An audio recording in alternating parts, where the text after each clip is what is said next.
नमस्कार दोस्तों, स्वागत है आपका। आज हम बात करेंगे उस विधेयक की जिसे लेकर देश में एक बड़ी बहस छिड़ी हुई है। यह विधेयक जो राजनीति में नैतिकता लाने के उद्देश्य से लाया गया है, उसका सरकार और प्रधानमंत्री स्वयं समर्थन कर रहे हैं। प्रधानमंत्री नरेंद्र मोदी ने इस विधेयक का बचाव करते हुए कहा है कि यह भारतीय राजनीति में नैतिकता के गिरते स्तर को सुधारने के लिए बहुत जरूरी है। उनका मानना है कि अब समय आ गया है जब जनता को यह भरोसा दिलाया जाए कि उनके प्रतिनिधि साफ सुथरे चरित्र के हैं। प्रधानमंत्री के तर्क को हम तीन मुख्य बिंदुओं में समझेंगे।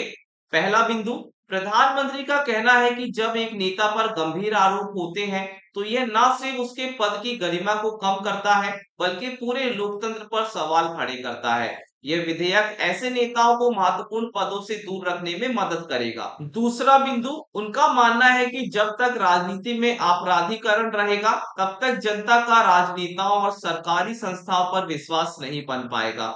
यह कानून इस विश्वास को फिर से कायम करने के लिए एक आवश्यक कदम है। तीसरा बिंदु, मोदी सरकार का जोर हमेशा से सुशासन पर रहा है। प्रधानमंत्री का तर्क है कि एक ऐसा नेता जिस पर गंभीर आपराधिक आरोप हो, वह कभी भी पूरी तरह से सुशासन नहीं दे सकता। ऐसे में यह कानून सुशासन की दिशा में एक महत्वपूर्ण पहल है। प्रधानमंत्री का यह भी कहना है कि इस विधेयक को राजनीतिक चश्मे से नहीं देखा जाना चाहिए। ये किसी खास पार्टी या व्यक्ति के खिलाफ नहीं है, बल्कि यह पूरे देश की राजनीतिक व्यवस्था को साफ करने के लिए है। उनका मानना है कि यह विधेयक आने वाले समय में राजनीति के लिए एक नई मिसाल कायम करेगा। अब ये देखना दिलचस्प होगा कि यह विधेयक विपक्ष की आपत्तियों को पार कर पाएगा और क्या यह वास्तव में भारतीय राजनीति में एक नई सुबह ला पाएगा। ये तो आने वाला समय ही बताएगा।